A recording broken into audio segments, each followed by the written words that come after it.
Good evening. My name is Dave Vitito, and I am the Assistant Vice President of Alumni Relations at John Carroll University, and I am also a proud member of the JCU class of 2000.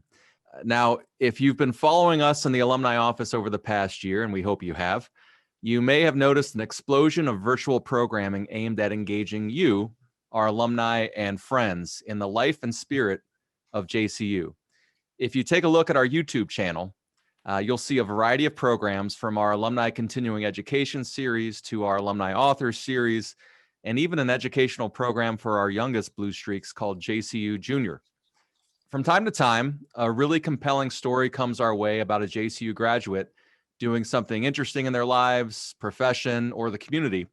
So we wanted to establish some sort of catch-all program. So tonight, we offer you our very first Alumni Spotlight event. And when I think of the word spotlight, I think of a performer on a stage.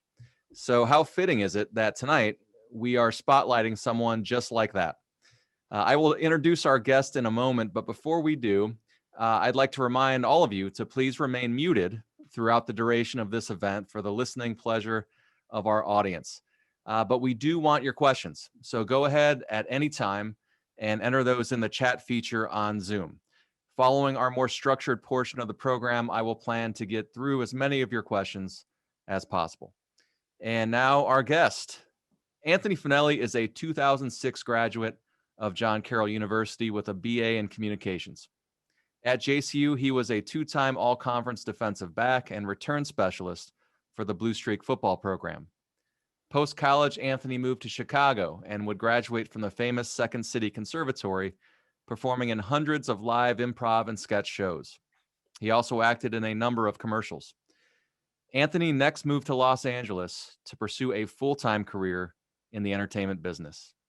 Now, his acting credits include This Is Us on NBC, SWAT on CBS, NCIS Los Angeles CBS, Scorpion CBS, Hollywood Netflix, Hentified Netflix, Party of Five Freeform, Togetherness HBO, East Lost High on Hulu, Hand of God on Amazon. He has a couple of upcoming Lifetime films coming up, over 25 national commercials to his name, and tons of digital work with companies such as BuzzFeed and Funny or Die and more. Behind the camera, Anthony is a multiple award winning writer, producer, director, and editor. His work has been featured at several international film festivals, and some remain among the most streamed indie titles on Amazon Prime for the past 2 years. Now, look, we could take another 30 minutes reciting your impressive bio and credits, but I think our viewers would rather hear from you and not me, Anthony. So what do you say we get started? Anthony Fanelli, welcome to the JCU Alumni Spotlight. How are you doing tonight? I'm doing great. First things first, I completely realized when that photo was up, I'm pretty sure this is the exact same shirt from that headshot used in the promo. So I don't know. Good luck shirt. Embarrassing. I was going to play it off like planned it, and then I just looked down and looked up, and I was like, nah, all right. I think that's what I did. Apparently I need new clothes, but thank you for having me. It's a pleasure to be here for the first one. Setting the bar. I'll try to set it higher than I'm thinking right now. So thank you for having me. And let's look on the bright side. The shirt still fits. That's true. That's important. True. So yeah. There we go. Well, listen, your career is so vast. You've done so many different things. This is a unique event. It's unlike anything we've done. So I want to maximize our time here, like I said. So I'd like to jump into the questions. And I always like to start when I do these interviews, getting at kind of the earliest, moments of the aha moment of, hey, I really like to do this. This is something I might want to get into. So, has this love of film, acting, writing, has it always lived within you? What are your earliest memories of activities along these lines that maybe help pave the way down this path? Yeah, I mean, it didn't really hit me, to answer that question. It didn't really hit me that I've been kind of doing this my whole life until probably like 10 years ago. But like most kids, but I was always obsessed with movies, but I had a weird memory for them. Like I can still remember what grade the local movie reviewer gave Jurassic Park in 1993 when I was like 9 years old, because I would read all of that stuff. I didn't have a video camera, but it was the one thing on my Christmas list every year. But my neighbor did. So I was friends with him prior to knowing that he had the video camera, so it's okay. But every time I could get over to his house, we would make movies. Now his camera wasn't portable. We had to plug it in. So it was only just one shot. So we would do fight scenes that were terrible, or we would do stop go animation and claymation with whatever we could put our hands on, realizing that it took a full day to do like 10 seconds of a movie that no one would ever see but us. But I absolutely loved it. And then when I was even in high school, I remember thinking, oh my God, I've been writing like random, I guess you could call them short stories in like first grade. Always kind of goofy, creature oriented stuff. And I just kind of soaked up all of that. And it was always just a huge interest to me. And then in high school, it's kind of the same thing. I finally, after posting a GPA that my mom deemed high enough to be rewarded from Santa Claus that Christmas video camera. 3 years after that promise, I finally got one, which was the best Christmas gift ever. And I went on to make, at the time, I thought they were the greatest things ever put on camera. And looking back, that's probably only going to be my opinion if anyone ever sees what we actually did. But I was always making fun stuff like that. And then at John Carroll, I was in communications and I worked in the AV department. And so I got my, if anyone out there is a film person, there's editing software. I was literally cutting and editing on Final Cut 1. They're up to over 10 now. Same thing like, and I had the Apple iPhone 1. They were on Final Cut 1 when I was in college. And I just thought it was the coolest thing. I used to tape, if this was live in person and it was 2003 and 4, I was the guy sitting in Dolan or wherever it would happen to be filming it and miking someone up. And I always just had a interest in kind of AV and tech and then making movies in general. And communications at John Carroll at the time, it was more geared towards kind of like broadcast television, which was just kind of on its shift from analog to digital, basically meaning old age to new age, the easiest way to put it. So I kind of learned all the old age stuff on how to edit while also learning from the ground up on the new age with the digital. Had a sports internship at Fox 8 News in Cleveland as well. So my hands were always kind of in the filmmaking and movie kind of world. I didn't think it was something that I never thought about, hey, I'm going to do step 1 and then 2 and 3 are going to happen really until after I graduated. I kind of, for the good and bad of it, I lived in the moment during college, which, it's a grass is greener world. I wish I would have planned better, but at the same time, I had an absolute blast and memories that are still there. So that's great.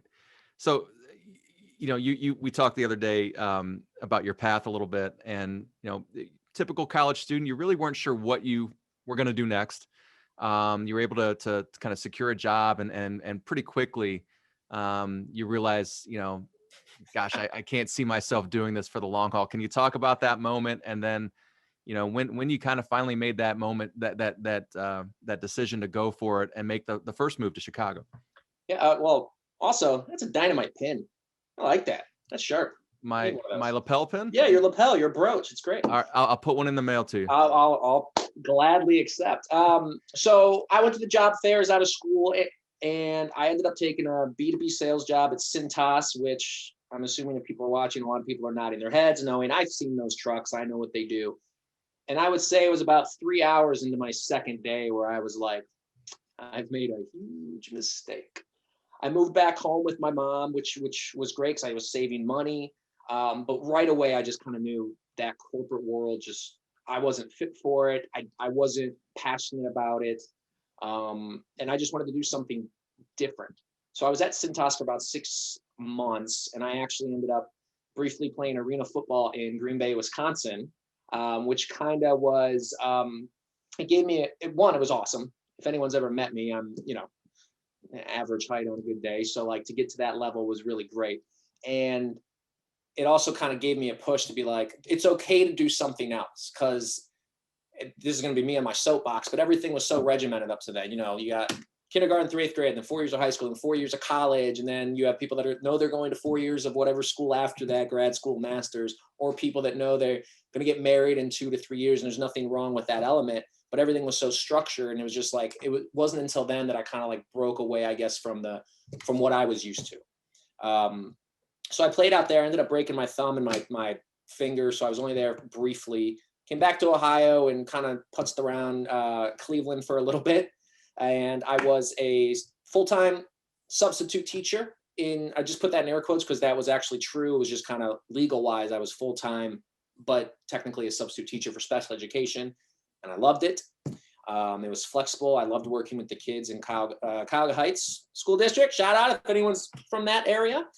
And I ended up getting the job offer because I was constantly looking for work on the West Coast to kind of take what I wanted to do to the next level, because I hadn't really been doing anything with it since graduating. Got a job offer, totally wussed out. And I think I told you last time is that if you wuss out going to New York or Los Angeles, you go to Chicago first. So I went there, which was a great step. Los Angeles would have been a little overwhelming for me at that time, mature wise, financially. And there were a boatload of John Carroll graduates. And even I'm from Akron, Ohio, went to Archbishop Hoban. There were a lot of Hoban friends that were in Chicago at the time. It was just a nice, easier transition. And I got involved in comedy there and loved it. Absolutely loved it. It engulfed my life. Okay, so set the stage. How old were you at this point when you made the move to Chicago and did the second city thing? 23, 24. Okay. Start at the ground level. They, anyone can get into any class at Second City. They have anything you could ever want there in terms of, there were people that were afraid of public speaking. Someone that wanted to get better at sales. It just kind of helped open you up a little bit. But I fell in love with it on the comedy and the performing and the structure of making shows, and ended up doing, anywhere from 3 to 6 random shows a night sprinkled throughout the city. That was another great thing there. You could always get on stage somewhere, whether there's 5 people in the audience or 50, it was a rush and you were learning and you were growing and getting better. And then I went through the Second City Conservatory, which is, I would say it's almost like their theater and their acting conservatory program, which was a bigger crash course in theatrical acting and doing more than just trying to be funny, and figuring out the beats to what works, and doing what we like to call like self-editing, knowing what you're good at, knowing what you need to work at. And so I was there for 4 years and then packed up. I had a job there as well. I called it a job. I had a full-time job that paid the bills while I was doing this other stuff. And then I ended up I had an agent in Chicago that I got through comedy, and then I had like 10 commercials under my belt in Chicago, not realizing that I was doing better than most in the situation. I'm not saying that bragging, just didn't really occur to me that I was at the right place at the right time with the right look. And I loved it. And I knew in the back of my mind, if I never kind of went full tilt with it, I'd always regret it. So 3 suitcases and, 2,500 miles later, I'm in Los Angeles about 9 years ago. All right, before we get to the Los Angeles part, I want to take a step back and just, what you just laid out here. Young man with your friends and a video camera, messing around, making your own things. High school John Carroll doing a lot of the video production type work, right? Fox 8 TV. But if I'm not mistaken, you never really got on a stage or in front of a camera to do the acting part, like officially. So what was that like, doing it for the first time on a stage with a group of people? Did you get that rush that we always hear about, that first night out that you did it?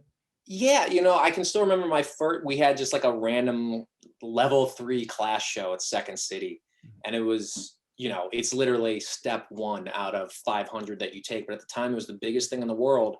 And I loved it. Nothing held back. And whether you apply it to sports or your work, I put it this way. If you go to a karaoke bar and someone comes up there and they're terrible, but they're trying their best, it's exciting to watch. If they go up there and they know they're not going to do good and they're timid, it's boring and you feel bad for that person. So it's the same thing with the stage. It's like, if you're going to fail, you go down swinging. And that was kind of like my mentality. And it was just like, okay, 9 out of 10 times, joke. I mean, 1 out of 10, maybe, I don't know those percentages. I'm maybe boosting myself up here, but you're just living blink to blink. So it's like, there's no need to dwell on what happened 5 seconds ago. Just leave it all out there.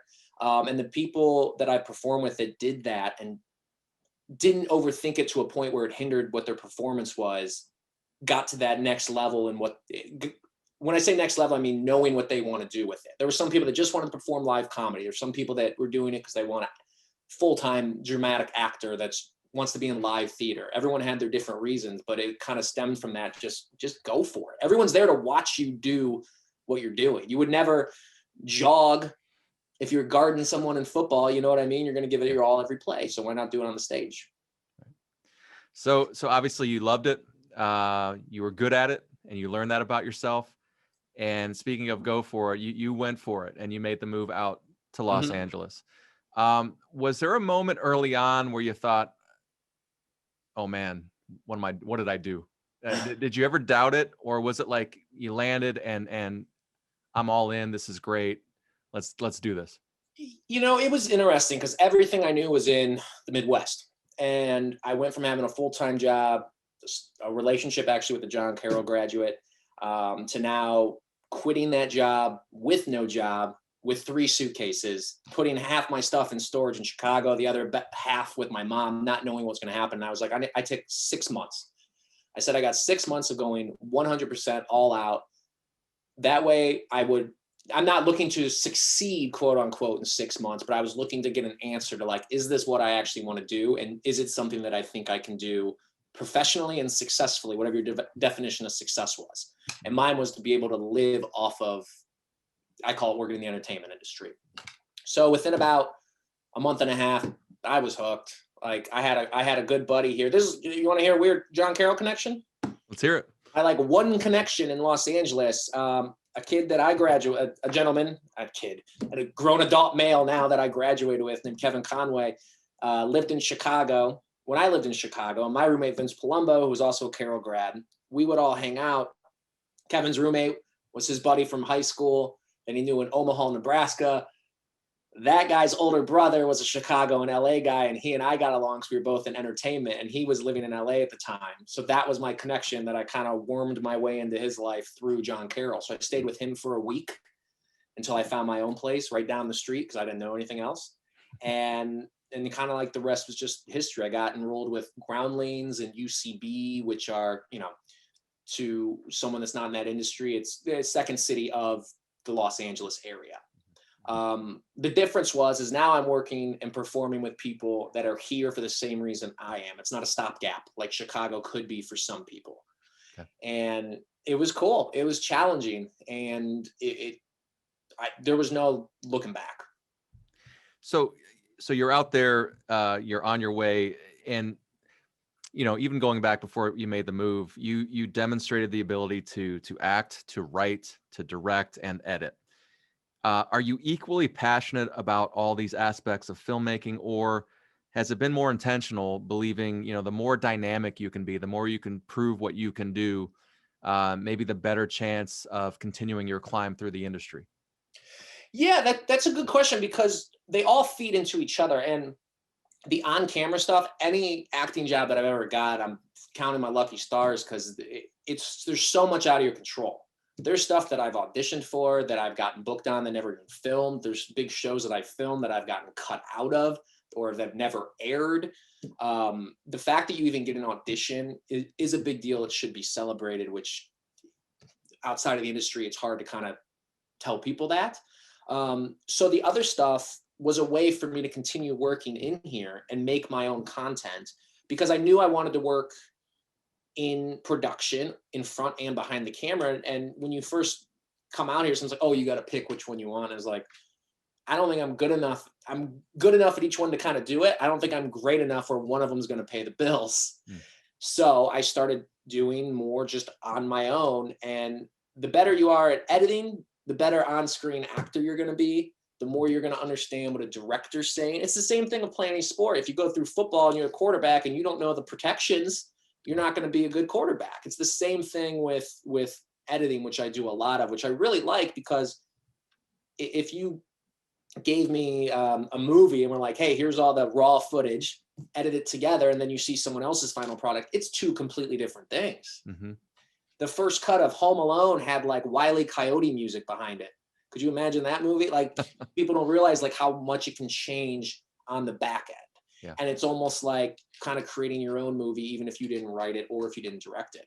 But again, they were to just kind of like bleed over because since I've been out here, I've been out here almost 9 years now. I'd say half my time I've worked for a company, a studio, half the time I haven't. And it's always a grass is greener thing.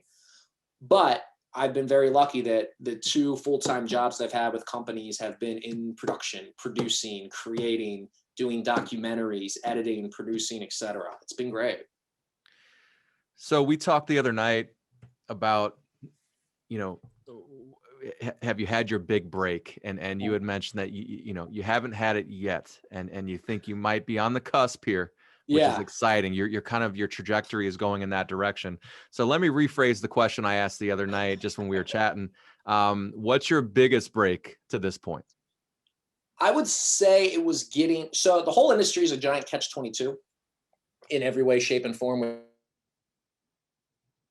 Applying for a job right out of college and it's entry level, but they want you to have 20 years of experience. So to get into acting and get in the unions, you have to work on a union show, you have to be in the union. But in order to work on a union show, you have to be in the union. So someone has to like you enough. They're like, hey, that guy doesn't have that much credibility or resume, but let's get him in here. So I would say within like my first 3 months here, because I worked my butt off and I got an agent and I got an audition for NCIS Los Angeles, playing a non-speaking role where I'm Chris O'Donnell's dad in a flashback scene. And this was in 2012. And this was a couple months in, and I was on the Paramount lot, and it was my first time in a makeup trailer, and I was 5 feet from LL Cool J, who's huge and looks like he's 26 years old. It's insane to me. It was crazy. And I had like a handler just for me, like everything you think about what TV, I'm not going to say star, but a TV actor gets treated, I got treated like, and I was like, this is awesome. But I also that day had to join the union, and I say had to because it was $3,000 up front. And I was like, $3,000, that's 2 months rent, and I don't have a job right now except for this. But that motivated me because you move out there to do that. And then that steamrolled. Now you're going on bigger auditions. Sorry, I was laid back really immaturely there. But now you're going on bigger auditions, and now you have the opportunity to make more money, which then can lead you to be more strategic with what you're doing. Because for the first 5-6 years, I'm saying yes to anything. I don't care. But now it's like I don't have to, which is great. I still usually do though, if anyone out there wants me to help them with something. So had I read your entire bio, Anthony, I would have listed upwards of 20 networks and streaming services where your work can be found, right? Yeah. So my question is, how have all the advent of all these streaming services and new platforms, how has that affected your career? It's been a huge blessing because with my production company, that Aphotic Productions, which is what I create all my stuff under, and that's how I get that's how I've sold projects to people under my production company. I'm also a distributor. So back in the day, you make a movie, it's got to go to a film festival, and John Paramount has to come in and shake your hand while Davey DreamWorks is behind you, also shaking your hand to buy the movie, to then put it in theaters because everything costs money. But now, there's not as many middlemen. There still are for some of the, like Netflix still has a lot of security guards before you can get a meeting there. But like Amazon Video, I got in right with them in the beginning when they were looking for more independent productions that could open up their catalog and their library. Because like you said, there's 20 that you can name possibly. Right now, there's up to 80 SVOD platforms. SVOD is streaming video on demand. And now with like Tubi and IMDb TV, which I also have stuff on right now, that's at AVOD, which is advertising video on demand, which is for free, but you have to watch a 30-second commercial every 15 minutes or however they stream that, or however they do those contracts. But on the creating stuff on my end, it's been great. On the acting side, it's also been good because there's more opportunity. There's more shows. There's more instances where you can get in front of the right people that can snowball you into that next big thing. So I mean, it's been great. Netflix or Amazon has been like the best, I would say, partner, because I got in so early.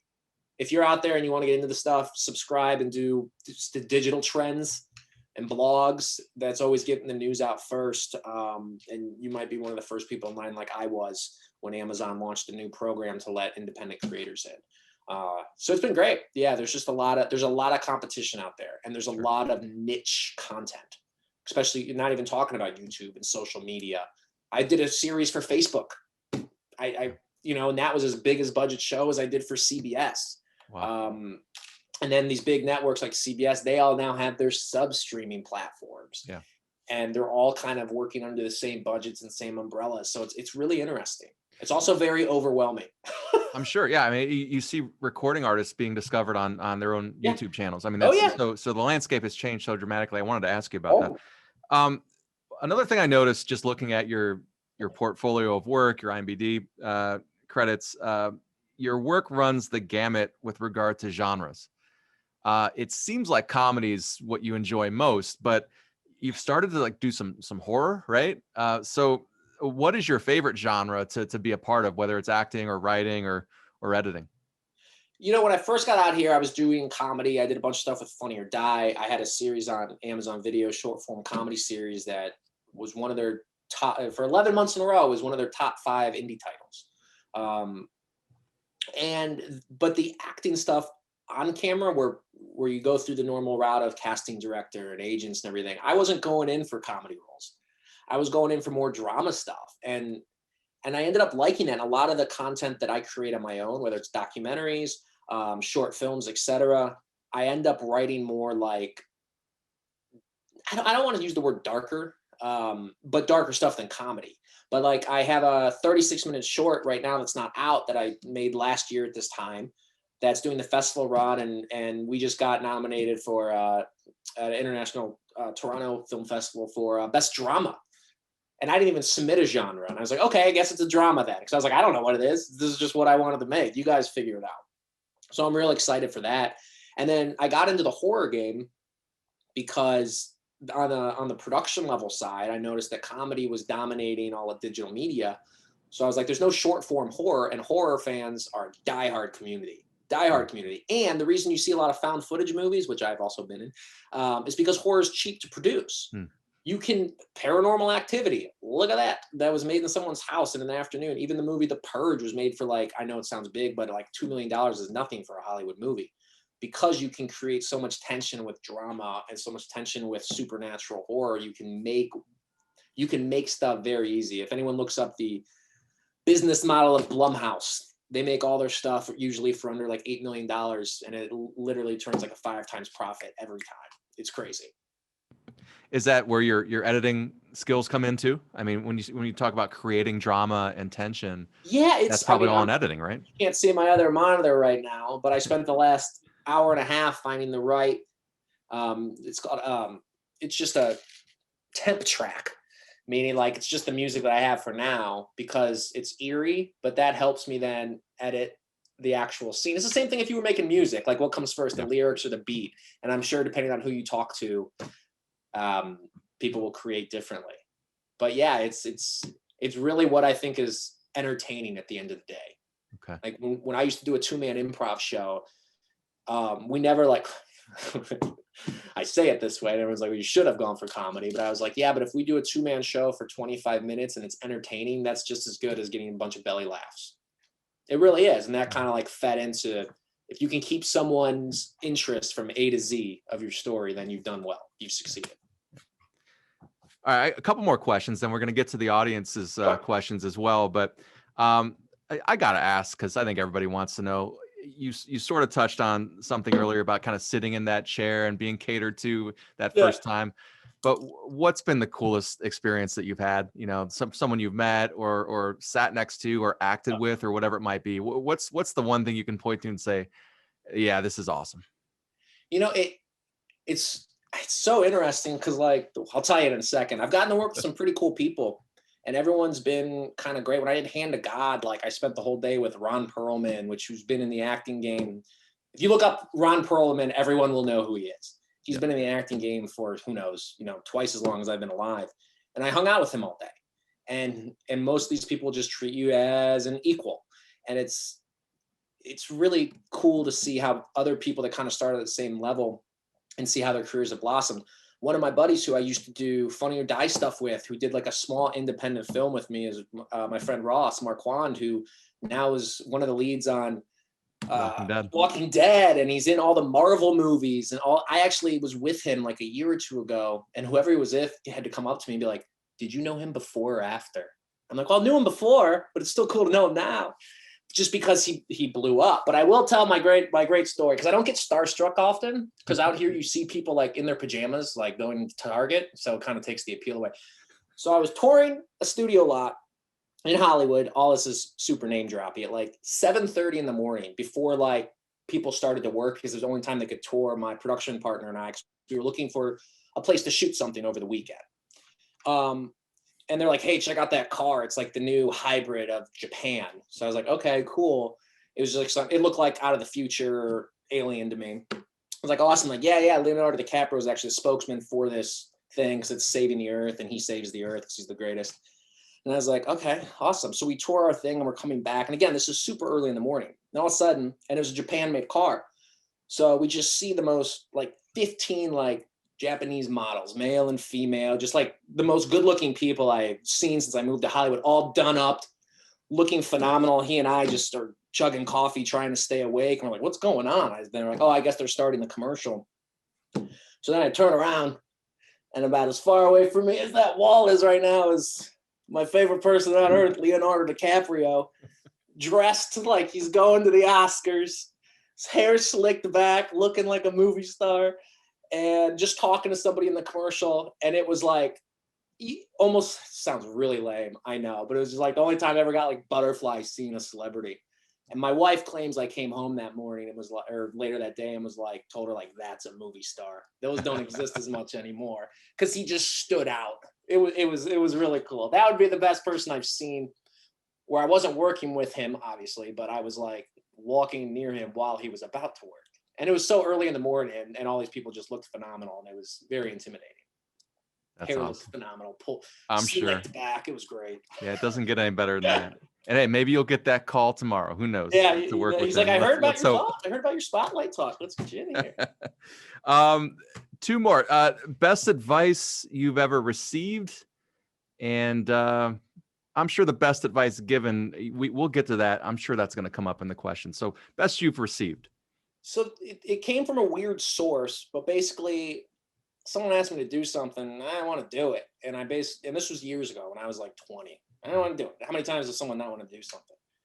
And they just said to me, if it was really important to you, you would find a way to do it. And they meant it in a very negative way to eat at me, which it kind of did, but also got me thinking. It was like, yeah, you know what? If I wanted, there's a million reasons not to do something. There's a million reasons not to go to the store later today, or to get up early to work out.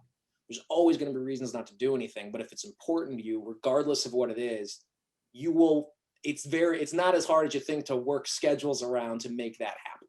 It's really not. So I would say that was less than, I took it as advice. It was supposed to be an insult, but I took it as advice that I still think of today.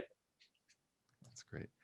All right. So I have my obligatory question with my alumni relations hat on, but before I ask that, just a reminder to all of our viewers, get your questions in now, enter those in the chat feature, and we'll start getting to the audience questions here in a moment. But again, my question is about your John Carroll experience. Let's go back to that. How did your John Carroll experience impact you throughout your life? How's it still impact you? Lessons learned, people you met. How can you encapsulate what the 4 years here meant to you? Yeah, I absolutely loved my time at John Carroll. If you can, yeah, that's a John Carroll uniform that my wife got me for Christmas. Not an actual jersey, but a replica that's framed out here in LA, so you can see what it means to me. But I loved my time there. When I was a freshman there, my sister was actually a senior at John Carroll. My brother was a junior. This happened coincidentally. It wasn't like a family pact that we made one night where like, well, we're all going to the same school. It wasn't like that at all. It just happened sports wise, location wise, education wise. It just worked out for the best.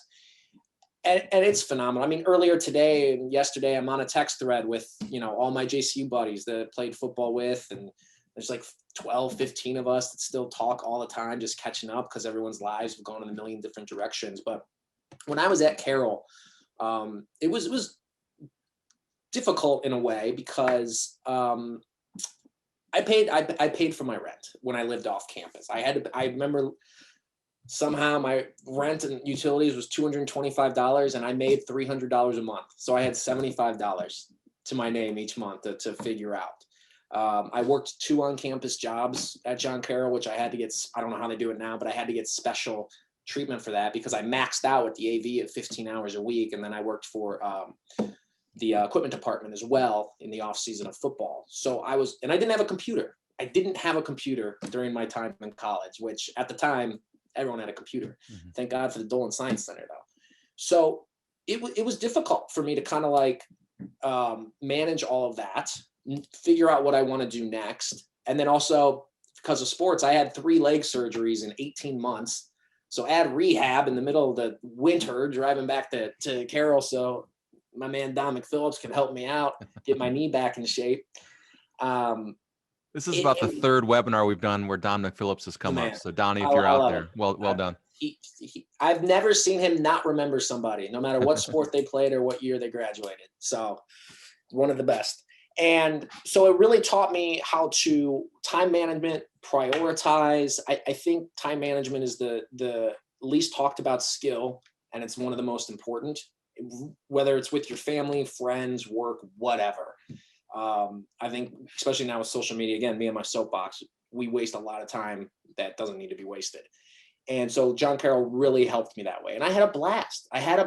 And, looking back, theater class, I really dug sociology. I was 1 class away from minoring in sociology and art history which I didn't even realize till my senior year. I was just taking electives that I actually enjoyed. And all that kind of like encompassed what I wanted to do. And I knew I wanted to move away to pursue something else at some point.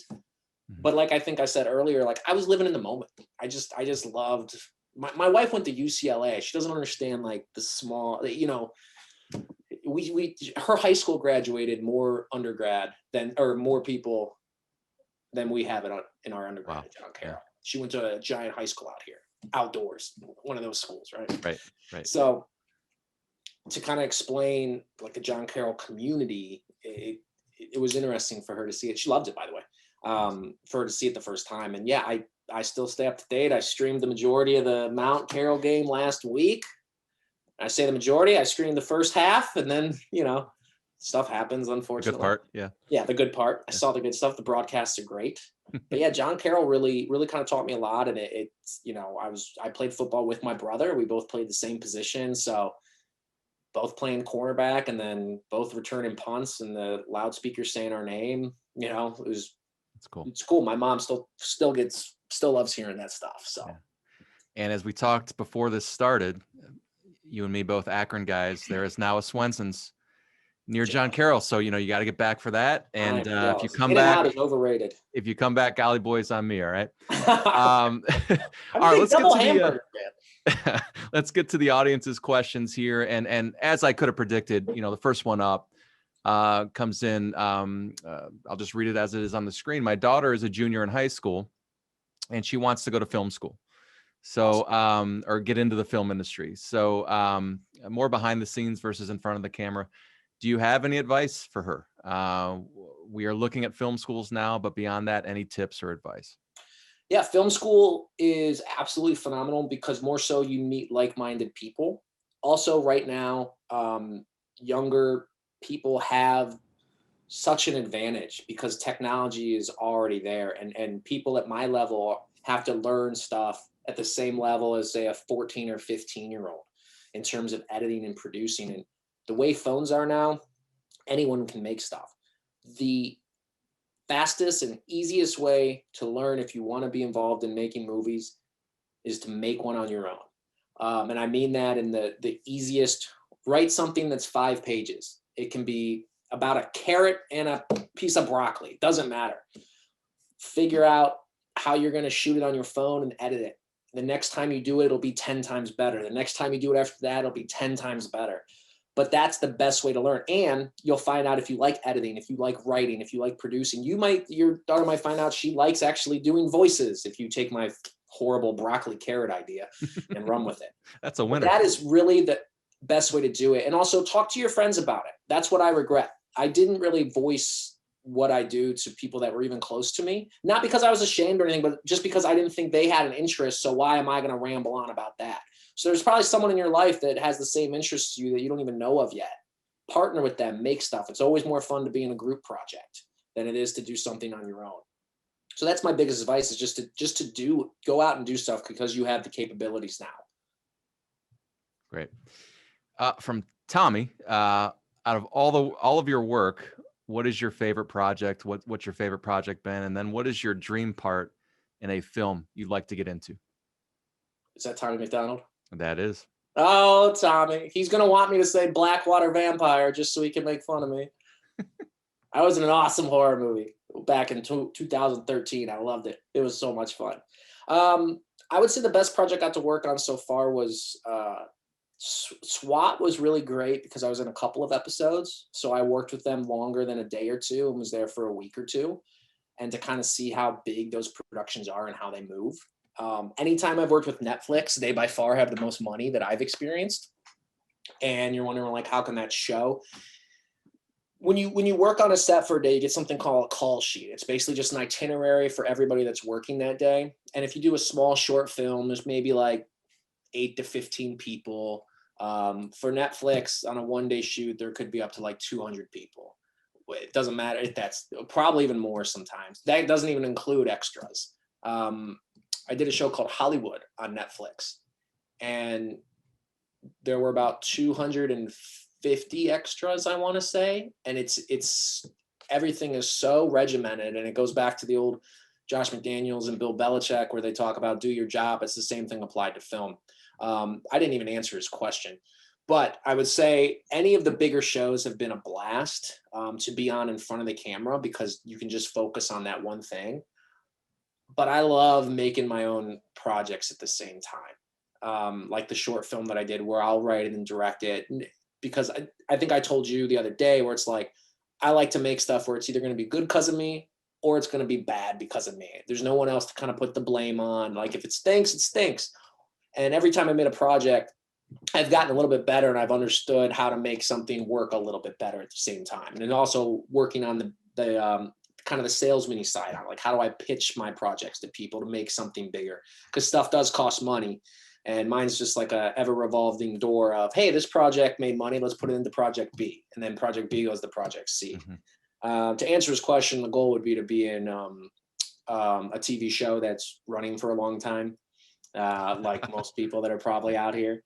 Or a big time movie. I've had auditions for big stuff that usually goes to people you recognize. So it's really cool that I'm getting to that level. Yeah. And I'm at a good age too. I just turned 37 where it's like, all right, I'm done playing like the new guy out of Cotton. I've been done playing that for a while, but now it's on to kind of those dad roles and everything like that. So it's kind of an exciting new chapter in my life, I guess I want to say, weirdly. Sorry, Tommy. And you are a dad. You are a dad as well, so that's very. I am a dad. My son turns 1 in less than a week. Awesome. As far as you haven't heard him yet, he's out there doing something. Well, the next question, I'm not sure if you answered it. You kind of touched on this, so I'll still ask it. Do you prefer working in television or film, and pros and cons of both? I've done more TV. I did a Lifetime movie before the holidays hit that'll be out in the summer. And that was an absolute blast. That was so much fun. I actually got cast in another one as well. I don't know, it was because of that one. But that one was a lot of fun. But that was the most recent film I've worked on. They kind of are structured the same. TV's a little bit more, it really depends on who's making it. If TV's making it, it's more, especially if you're like season 3 or season 4, it's a formula. They know what they need to do. They know the beats they need to hit. So it's more like, hey, we got it. ABC, it's done. I did like a really independent soap opera once. And the way they film soap operas is just like, hey, shoot it once and you're done. We have like 4 cameras running. That's why you always see some mistakes, like someone falling or something like that, because they're like, we have so much to do. TV, it's more on a schedule. Meaning like we have to get this done today or else we owe everybody a gazillion dollars. Film has a little bit more loose structure to it, at least in my experience. There could be somebody that's going to say the complete opposite, but they're relatively the same when you're still just, you're making something. So. Gotcha. Next one comes to us from someone, one of your peers in the industry. After 20 years in post-production, primarily broadcast commercials, I'd like to do more film work. So do you have any advice on how to find those opportunities with filmmakers or studios? Yeah, because you can edit now from anywhere. I think the best thing to do is put together not a reel, because if you're editing a reel, a lot of questions, even when I've picked editors to work with on projects, whether it's a commercial or a documentary, it's always like, well, did they edit the edits in the reel or did they edit the reel? So it's more so about your core work and just kind of build a resume that way. And then it's literally just a matter of the same way you'd go about kind of any job, really, whether it's LinkedIn, whether it's finding Facebook groups. There's a lot of production hubs that are always looking for people. A lot of the people out here that are editing, and a lot of way television works is you're actually not employed by like Netflix. You're employed by whoever's producing the show for Netflix. And most times you're employed for that season, meaning everything's contractual. So once you get in with like I had a good friend that was started out in post-production for Orange is the New Black, 7, 8 years ago when it first came out, and he was kind of low on the totem pole. And now he's worked consistently for that same group of people now for the last 8, 9 years, and he's worked his way up where now he's just producing. But it's not because he's working for Netflix. It was because he got a job with this. It was actually with the creator of Weeds, Genji. So he got a job with her in Orange is the New Black and then kind of worked their way that way. So there's a ton of competition. It is just a matter of that needle in the haystack. Like I said, so much of what I do is just right place, right time. But you're never going to get looked at if you don't at least throw your stuff out there. If it is kind of throwing it on the wall and see what sticks at a time. That's what I do. So we have some amazing questions, and they keep coming. So I'm going to try and get through as many as All right, we can I'll here. speed through them. No, you're good. This Speed is through great. The next one, it's from an 05 grad who overlapped with you a little bit at JCU. Basically, the question is, kind of always wanted to get into the business, have a love for it, dabbled a little bit, but my career's taken me down a different path, like sales, tech, that type of thing. What would you say to someone who's, the age, 05 grad, who is thinking about just completely changing industries and going for it? What would you say to somebody like that? I would say make a couple month plan, meaning like if you've never done anything, I don't know where they're located, but I'm just going to say Cleveland. Just why not, right? University Heights, maybe. But if you're in an area which isn't a hotbed for production, there's still stuff going on. Whether that's an acting class, whether it's some local theater, whether it's making something on your own. But it is just a matter of putting in a little bit of work. That's why I say, like, if you make 3 months, you're like, hey, in the next 3 months, I want to enroll in an acting class. I want to make 5 10-second videos for Instagram that I'll just test out to see how good I get. And then you kind of take it from there. I think a lot of people get scared of the long game because in reality, this is going to come off really, to be success, like whatever your definition of success is, it is a harder path to become a full-time actor, writer, or producer, say, than it is to become like a doctor. I say path, not the actual profession, than maybe a doctor or lawyer, because there's so many things that are out of your control, right? There's no like exact ladder. Like you could skip 10 steps of the ladder phase in acting, or you could be stuck at ladder 2, the whole, ring 2 the whole entire time. There's just so many things that are out of your control. That's why I say the one thing that is in your control is making your own stuff, enrolling in classes, just so you have a little bit of a resume. And then doing some research about what's local to you. For instance, there's something called Actors Access, which is basically where any actor can upload a headshot, a resume, demo reels on a website.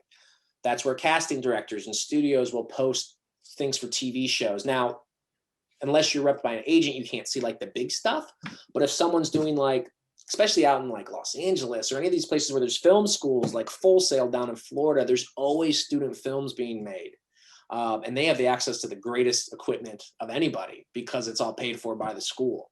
So it's just kind of doing that research and seeing how you can get your name and your face out there and just start.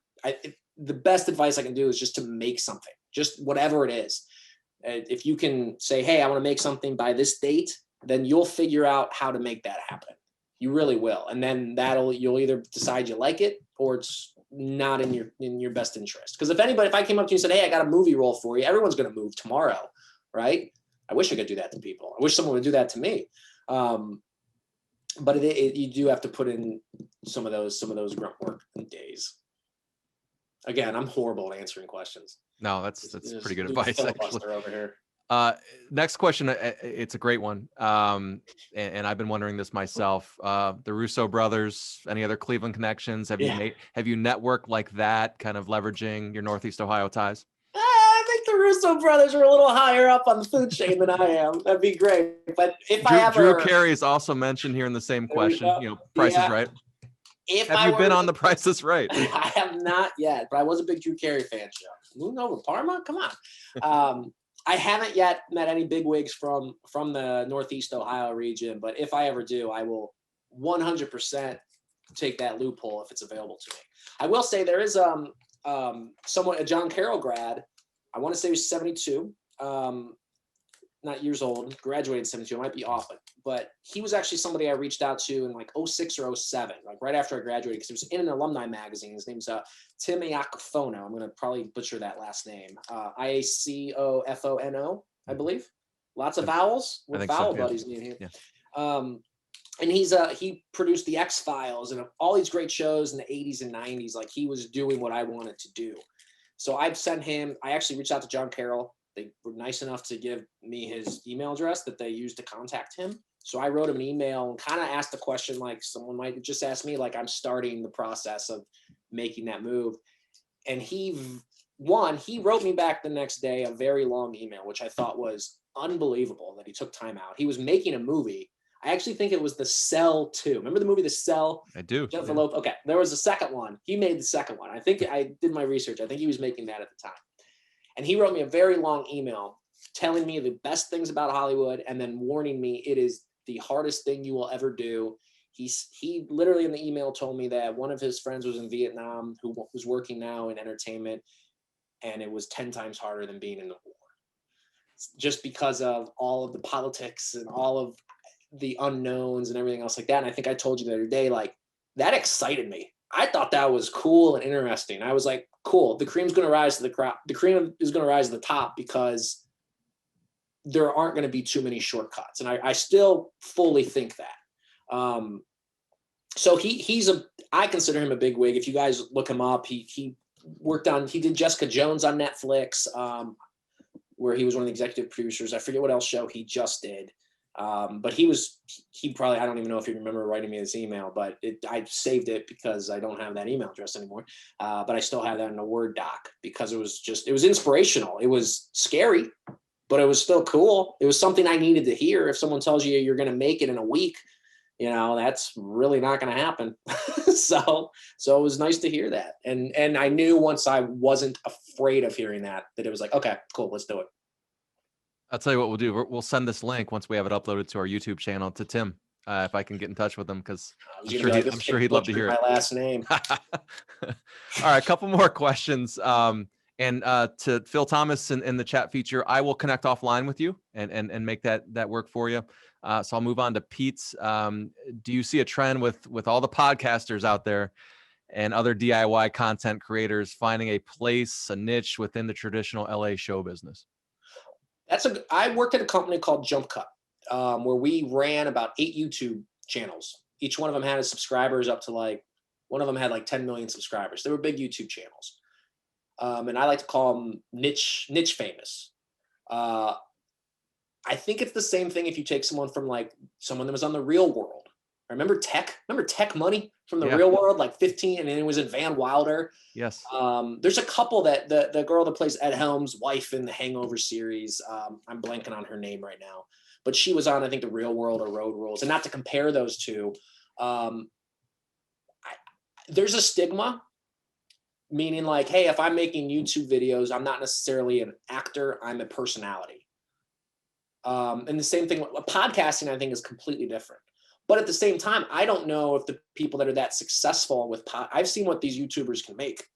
They make a lot of money. They're making more money than people that are on series regulars on TV shows if they play their cards right. So I don't even know if they want to go that route. I think a lot of people will get into that game Like we literally taught YouTubers how to make money and how to make viral videos. So like I knew what hit and saw people's channels and fame grow. But it is a different beast where it's like you're just being yourself. You're doing kind of documentary style. But if you find a fan base, then I don't even know some of these people. Like here's a Cleveland example, the Paul brothers, who if maybe you're over the age of 25, you don't know who they are, but Jake and Logan Paul I think they're from the West Side. I think they're from Westlake. Yeah, like Avon Lake or and something. they're Yeah, like right. notorious YouTube bad boys, like prank guys that got big on Vine and everything. That have both kind of made movies. The one younger one, the boxer, was in a Disney show, and then he quit that just to do his YouTube channel. And I think a lot of those guys like have to keep reinventing themselves because like their fans are going to be younger, 14, 15-year-olds. So if you're a 30-year-old making prank videos, I don't know who's watching your YouTube videos at that point. Again, I'm terrible at answering questions. YouTubers, I have a love-hate relationship with them because like a lot of this stuff is algorithm generated. And if you can just kind of get plugged into the system and get views and money that way. But at the end of the day, the people that are making podcasts like yourself, shout out to your podcast, right. People that are doing podcasts, doing content on social media, they're doing it, they're making it. And whether it's TikTok or anything else, like I can sit here and be jealous and bitter because they're getting notoriety and possibly financial gain from it. But at the end of the day, they're doing it. They're doing exactly what I'm doing. They're creating content. It's just a different way to consume it. It's just interesting. It's just interesting because like the stakes are lower on social media. You know, it's you see it once and then it's done. So it's like it's not going to live in your mind forever. You're just like, okay, I remember that. I've seen that video. Great. I always put it back to like back when they were actually doing the shows. Like if Jimmy Fallon, he does a show 5 nights a week, the expectations for his sketches are going to be lower than say a Saturday Night Live who has a whole week to prepare. So it's kind of the same thing when you're dealing with YouTubers. Like the level of it's quantity over quality when it comes to that kind of stuff. Right. But I've worked with both. And I've worked with very talented people and YouTubers, and I just call them YouTubers, all encompassing. They're very hardworking.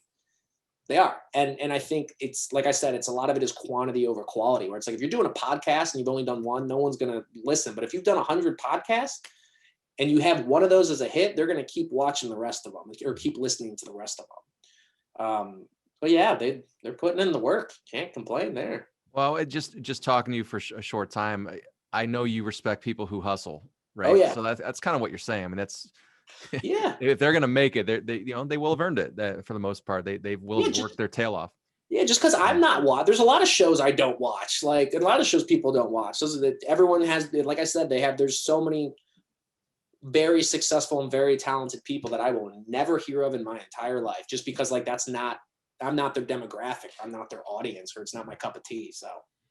All right, two more questions. I'm going to end with a very special one. But first, have you ever attended or submitted something for the Cleveland International Film Festival?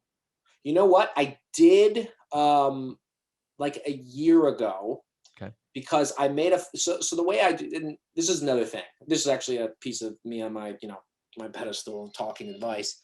Don't sit on an idea for too long. If it's small, right? If you have $1 billion idea, take your time. But like with a short film, make it, do it, put it out there, do the next one and get better. So I had a film. It's actually on Amazon Video now. It's a 20-minute short that I wanted to make a movie with my wife. At the time, we weren't married at the time. We were fiance? I don't know. I would yell, but she can hear me. Oh, she's listening. We were engaged. And I wanted to make a movie with my wife. She's an actress. She was in Agent Carter. She was an actor in high school. She's done a ton of stuff. And so I submitted that one, but I didn't lie and say it was made before a certain date, because like originally I made it and then it did like a 7-month run. And a lot of these bigger festivals, they want you to either be a premiere, not as much so as short films, but they want you to be a premiere or at least not public. So I've never had anything streamed there or premiering there, because I think their fest this year is in a couple weeks, I want to say. I think it's in the middle of April, I believe. But no, I've never had anything, unfortunately. Hopefully sometime soon. Maybe next year. You have done Northeast Ohio-centric work, which leads me to my final question. It reads, heard you have an awesome mom. even though you didn't get your first video camera when you complained constantly about it. So I think you might know who this is from. But she just wanted to make sure we mentioned your one-man show in Chicago and then your documentary, The Akron Holy War. Oh. So talk about that we definitely want to get that in here. Yeah, I was in Chicago, and like I said, like was mentioned, I was doing a lot of improv and a lot of sketch, which was great, but it also was like, to go back to the question about like post-production, like making a reel, like I was doing stuff that wasn't existing outside of that moment, which was cool because that's what live theater is. But I can't go into an audition and be like, hey, I've done 100 comedy shows that I can't prove because no one taped them. Yeah, I say tape because that's how old I am. So I did a one-man show, which was the most rewarding and hardest thing. I did a 4-week show. It actually sold out 3 out of the 4 weeks. And it was a one-man show. It had sketch, it had character stand-up, it had music, it had audience stuff. And I did about, I think it was like 23, I call them sketches, 23 bits. And I'm proud of about 18 of those bits. There's a couple that I'm not as proud of anymore. I don't think are as good as I thought they were back then. But that was really great. And really, I realized right then and there, is like, I'm putting all this effort into something that 50 people one night a week for 4 weeks are going to see. Like, imagine what I could do if I put that time and energy behind something with more people. Mm-hmm. And because I'm always learning. Like there's a million things that I'm not good at that I want to get better at.